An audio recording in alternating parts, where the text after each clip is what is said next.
Muy buen día, Dios nos bendiga. Les damos la bienvenida a la Academia de Discipulado de la Iglesia Alianza Cristiana y Misionera, Casa de Restauración Betel. Les agradecemos que estén en esta mañana unidos, conectados en una actividad de comunidad de fe. Y les agradecemos que estén dispuestos a usar los medios que Dios nos provee por su gracia para seguir unidos. Esta mañana vamos a estar hablando de lo siguiente: ¿por qué creo en la resurrección de Jesús? Y tenemos que verlo desde el punto de vista de una pregunta que nos hacemos, una pregunta personal. ¿Qué añade el triunfo de la resurrección al seguimiento de Jesús en mi vida? Y nos preguntamos, ¿eso añade esperanza? ¿Añade libertad? ¿Añade gozo? Tenemos que pensar en lo siguiente: ¿qué es resurrección? Es lo que ocurre cuando voy a un hospital y me reaniman eléctricamente con resucitación cardiopulmonar. En la segunda pregunta, ¿cómo puedo creer en la resurrección para hacerla parte de mi vida? ¿Cómo hacer que la resurrección de Jesús sea mi verdad? Tercera pregunta, ¿cómo crece mi fe cuando creo en la resurrección porque es mi verdad? ¿Qué es eso de resurrección? Antes de nada, tenemos que quitar del medio el tema de la reanimación, que es muy diferente a la resurrección. Resucitar es revivir. La resurrección es una cuestión de fe, ya que la muerte de un ser vivo biológicamente es irreversible, es imposible. ¿Qué es la resurrección? Pues científicamente el cerebro de Jesús murió, su cerebro murió. Ese es el significado de morir. Si sobrevive, no es biológicamente. La sobrevivencia de una persona cuyo cerebro murió es materialmente imposible. No es lo mismo reanimación, que es un asunto científico, que resurrección, que es un asunto teologal. Otra manera de decirlo: no hay biología eterna, no existe.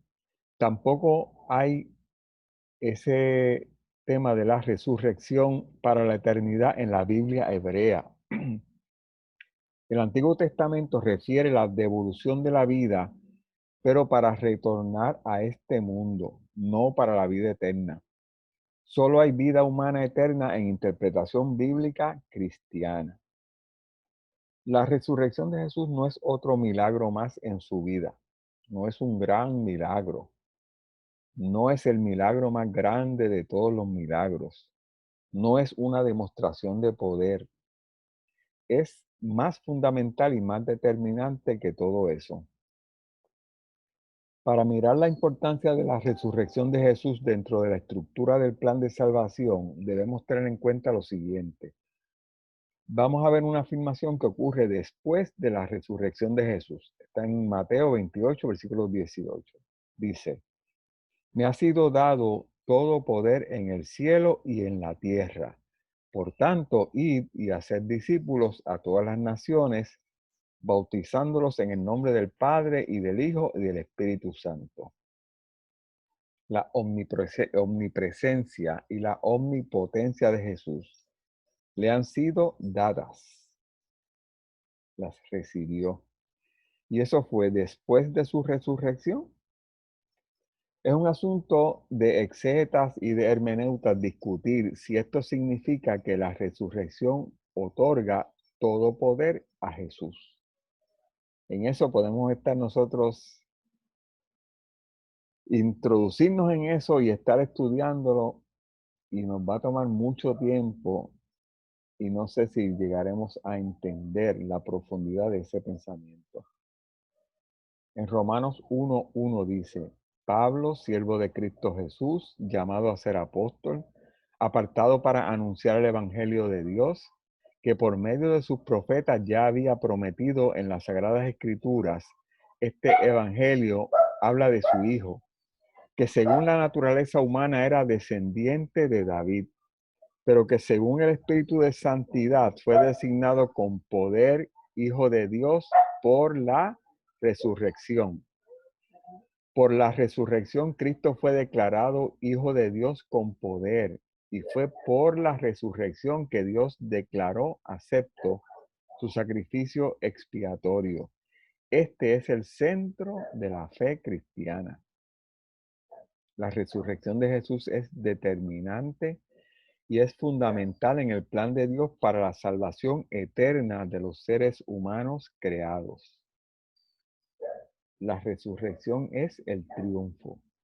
La resurrección de Jesús es esencia de la vida de los que creen en Cristo Dios encarnado. ¿Cómo puedo yo creer en la resurrección para hacerla parte de mi vida? La realidad es que la mayoría de las personas dicen que Jesús resucitó y observan la Semana Santa y declaran de esa manera que ellos dicen, aceptan que Jesús resucitó. Pero esas personas afirman en su vida, más allá de afirmarlo con su boca, afirman en su vida la resurrección de Jesús. ¿Cómo puedo creer en la resurrección para hacerla parte de mi vida? ¿Es algo que yo debo saber? ¿Es una convicción que debo tener? ¿Debe ser parte de mi vida?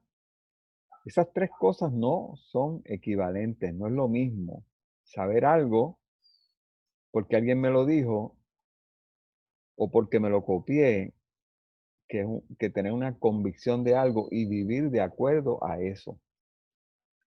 Debemos aclarar algo muy importante. La fe no se construye de evidencia material. No sería fe. La fe no es lo evidente.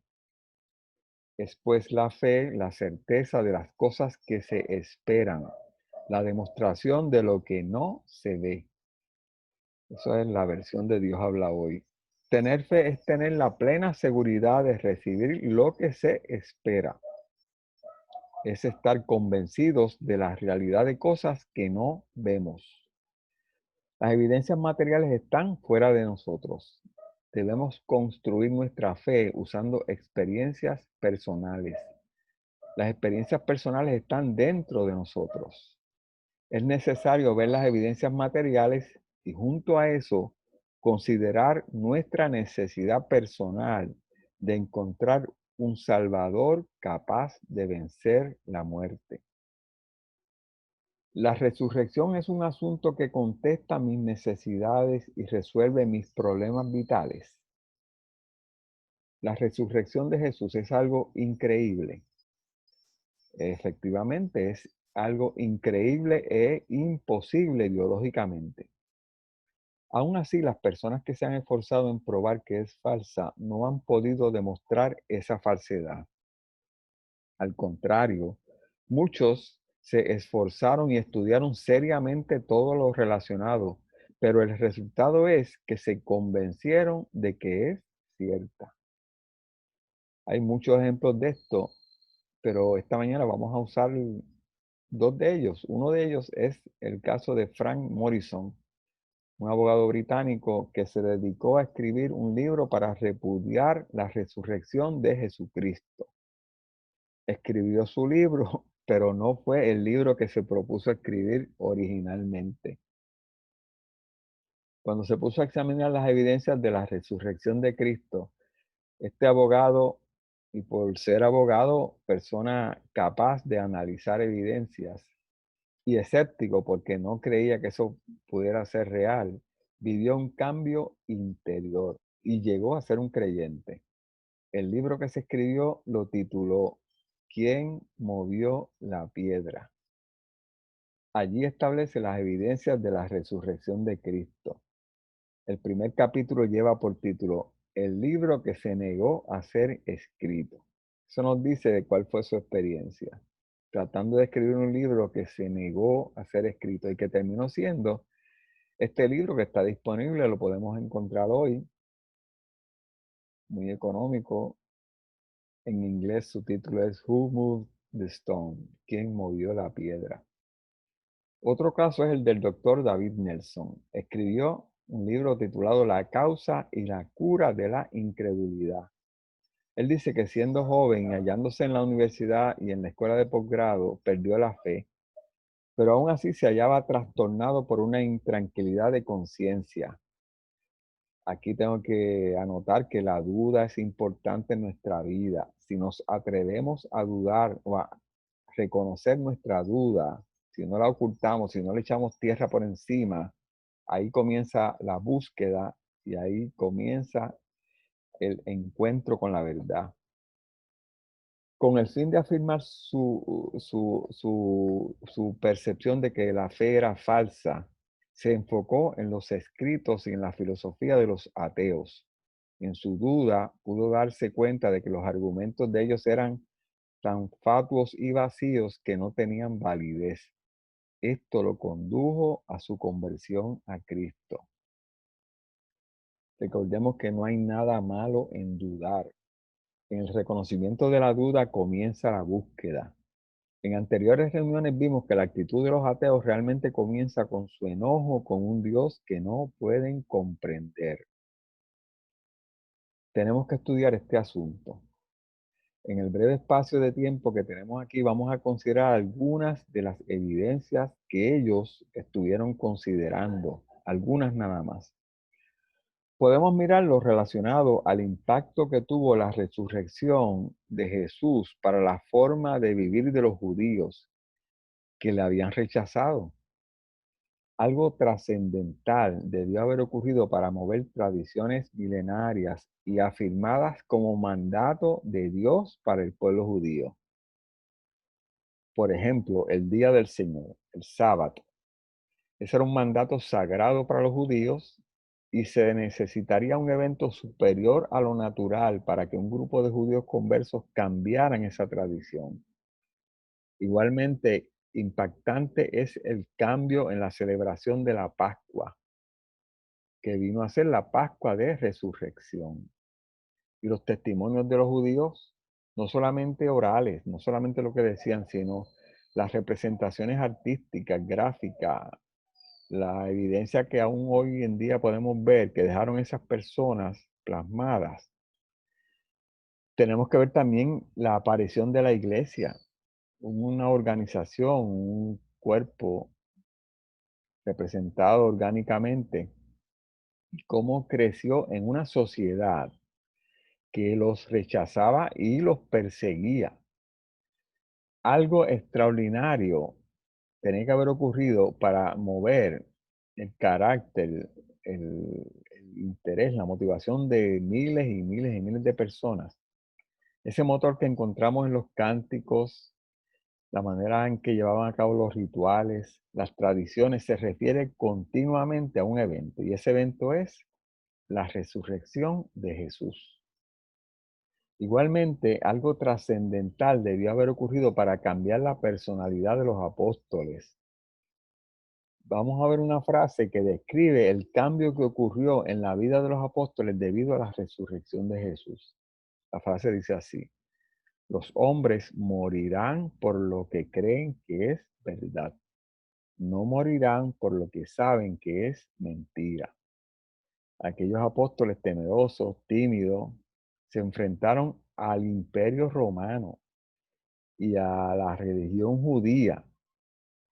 Y ese enfrentamiento los llevó a varios de ellos hasta la muerte. Entre las teorías que se han usado para negar la resurrección hay que incluir la de la remoción del cadáver de la tumba protegida por los soldados romanos. El ejército imperial romano, toda la estructura de aquel gobierno serían ridiculizados en la remoción de un cadáver que estaba bajo su control. Así que lo protegieron totalmente. Aún así, hoy tenemos una tumba vacía. Se han construido otras teorías para negar la resurrección de Jesús, como la que afirma que Jesús realmente no murió y que después de haber sido torturado, herido de clavos, herido con una lanza en el costado y que realmente se había desmayado. y que luego de desmayado, removido de la cruz, fue amortajado, envuelto en un lienzo. Ese lienzo con los ungüentos que se utilizaban se estima en unas 40 y pico de kilos, es decir, son como 98 libras el lienzo y los ungüentos, y que luego fue encerrado en un sepulcro cubierto con una piedra y que luego se levantó, se despojó del lienzo, removió la piedra y caminó 22 kilómetros hasta Emaús. El esfuerzo para creer eso es mayor que el que tengo que hacer para aceptar la resurrección de Jesús. En resumen, nos hallamos frente a la tumba vacía.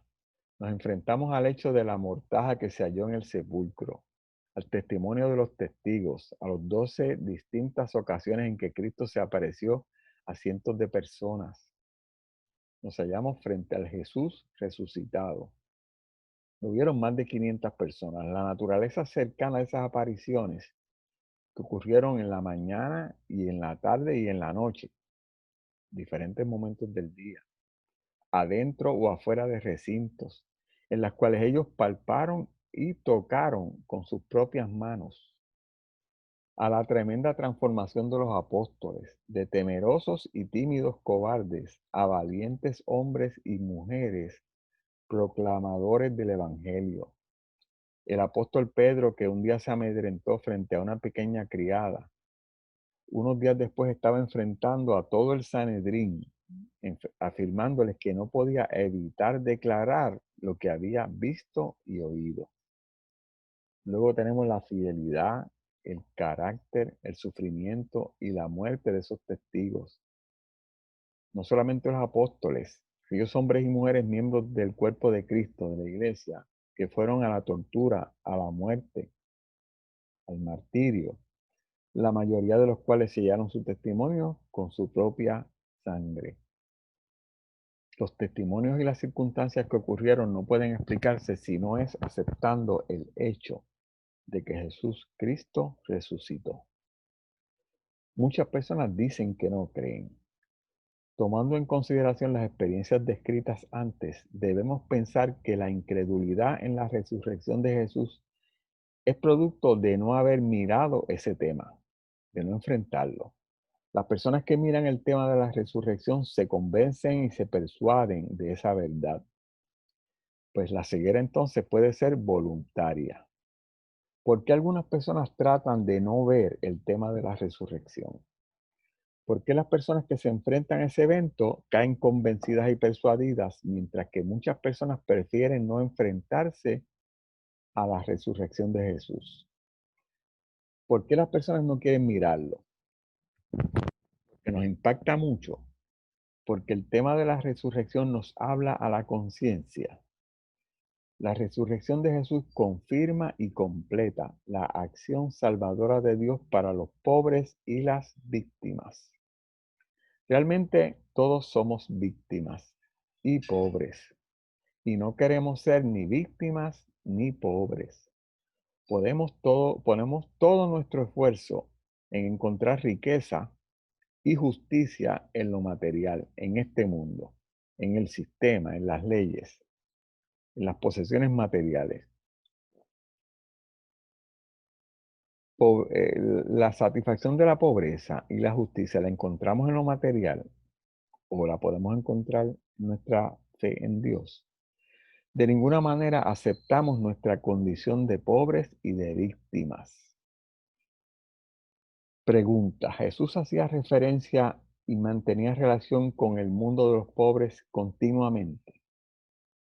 Esa relación de Jesús y los pobres adquiere nuevas dimensiones con la resurrección. La resurrección revela perfectamente la relación Jesús y los pobres. La resurrección de Jesús es descrita en el libro de los Hechos como un drama en dos actos. Primer acto, Pablo le dice a la multitud: vosotros matasteis al inocente, al justo. Segundo acto, pero Dios lo resucitó de entre los muertos. Dios no resucita a un cadáver. Dios resucitó a una víctima. Nos resucita a todos nosotros las víctimas. No muestra en primer término su poder, sino su justicia. Hay que preguntarse, la resurrección hace pues referencia esencial a las víctimas, al pobre más pobre. No hay nada más pobre que una víctima que no tiene ni siquiera los medios para defenderse de su victimario. En Colosenses 1:15 encontramos este pasaje acerca de la supremacía de Cristo. Dice así: Él es la imagen del Dios invisible, el primogénito de toda creación, porque por medio de Él fueron creadas todas las cosas en el cielo y en la tierra, visibles e invisibles, sean tronos, poderes, principados o autoridades. Todo ha sido creado por medio de Él y para Él. Él es anterior a todas las cosas, que por medio de Él forman un todo coherente. Él es la cabeza del cuerpo, que es la iglesia. Él es el principio, el primogénito de la resurrección, para ser en todo el primero.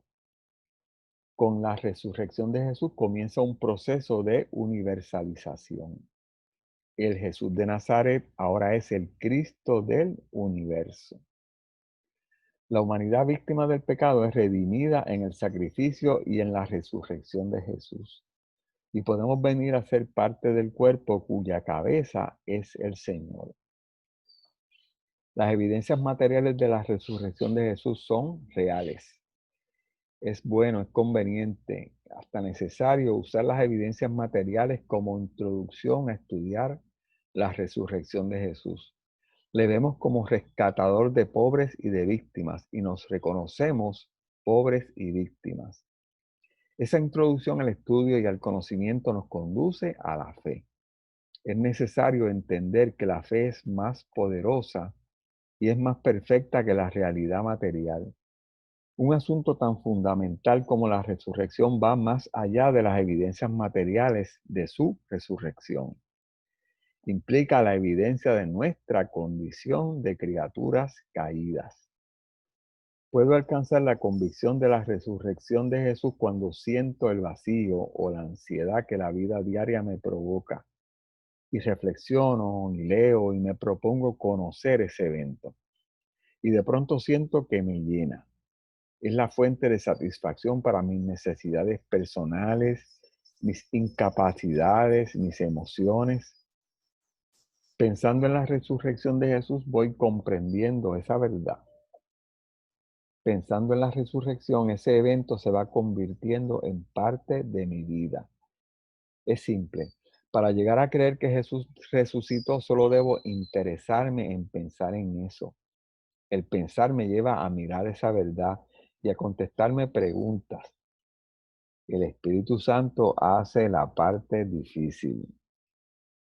Vamos a reflexionar sobre lo siguiente. ¿Cuáles son mis emociones cuando pienso que Jesús fue martirizado y murió y después de muerto volvió a vivir? ¿Deseo de justicia? ¿Me siento frustrado de que nadie lo defendió? ¿Siento vergüenza de que lo negaron? ¿Siento tristeza porque el que hacía milagros y la gente lo seguía murió solo? ¿Qué es lo que necesito hoy? Yo necesito justicia, necesito capacidad para derrotar mis temores, fuerza para cambiar cosas que no me gustan, recursos para resolver mi pobreza. Eso lo obtengo cuando pienso en la resurrección de Jesús. ¿Qué siento cuando pienso en la resurrección? Me siento identificado con Jesús que fue pobre y que fue víctima. Y yo soy pobre y yo soy víctima. Las experiencias personales están dentro de mí. No las puedo negar como puedo hacer cerrando los ojos ante las evidencias de su resurrección.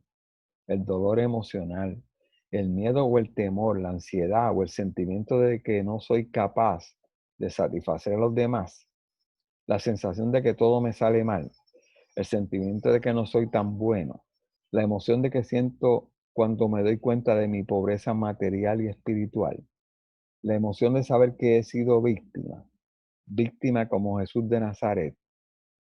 Necesito la resurrección. Somos víctimas del pecado, de la debilidad, de la injusticia, de la incapacidad. Si yo me reconozco víctima, estaré buscando justicia.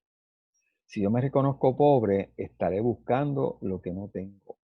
La resurrección de Jesús significa mi justicia y me provee lo que yo no tengo. ¿Cómo crece mi fe cuando creo en la resurrección? Porque es mi verdad. Ahora llegamos a las preguntas que nos hicimos al principio. ¿Qué añade el triunfo de la resurrección al seguimiento de Jesús en mi vida? La esperanza de las víctimas.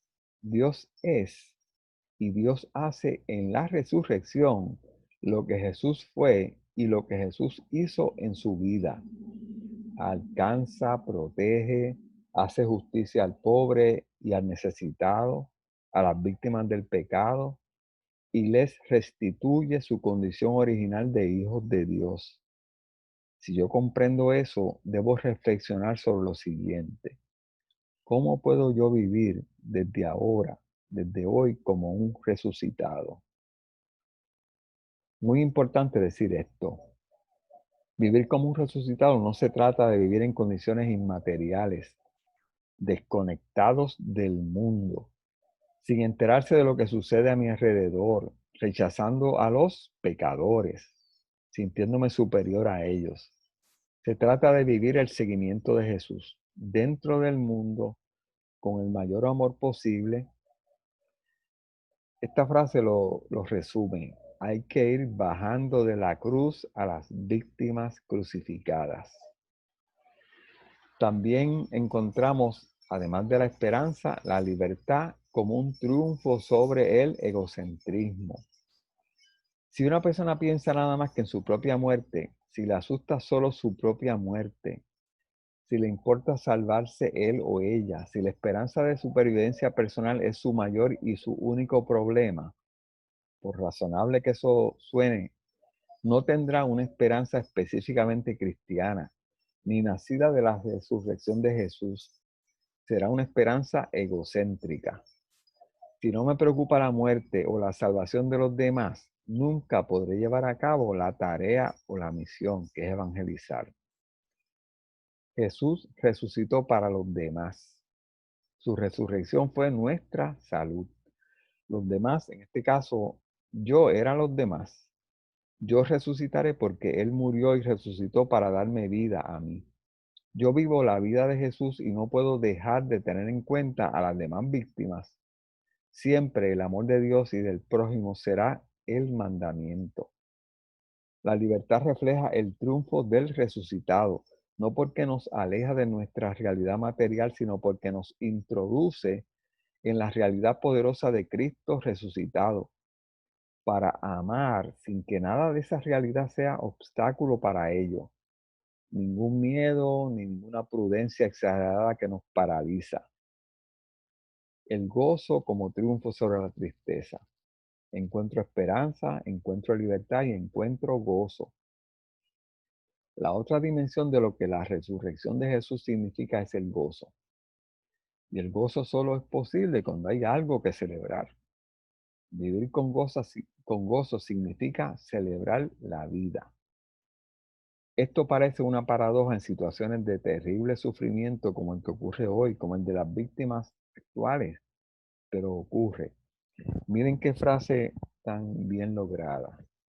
Lo que se opone a la alegría es la tristeza, no el sufrimiento. Cuando hay esperanza, yo puedo estar en medio del sufrimiento, pero mantener el gozo de la esperanza. El gozo de celebrar la vida proviene de la fe y de la esperanza. Es la alegría de Jesús cuando se alegra de que los pequeños hubiesen entendido los misterios del reino, cuando celebra la vida con los marginados, o cuando invita a llamar a Dios Padre, Padre de todos. Hoy también ese gozo es posible. Vamos a terminar ahora con este verso que resume lo que hemos hablado hoy. En Hechos 1:3 dice: a quienes también, después de haber padecido, Se presentó vivo con muchas pruebas indubitables, apareciéndoseles durante 40 días y hablándoles acerca del reino de Dios. Gracias por auspiciar esta reunión. Gracias por estar presentes, conectados. Gracias por seguir unidos. Usaremos los medios que Dios nos provea. A continuación, nuestro pastor continúa esta actividad y nos introduce a lo que vamos a hacer posteriormente.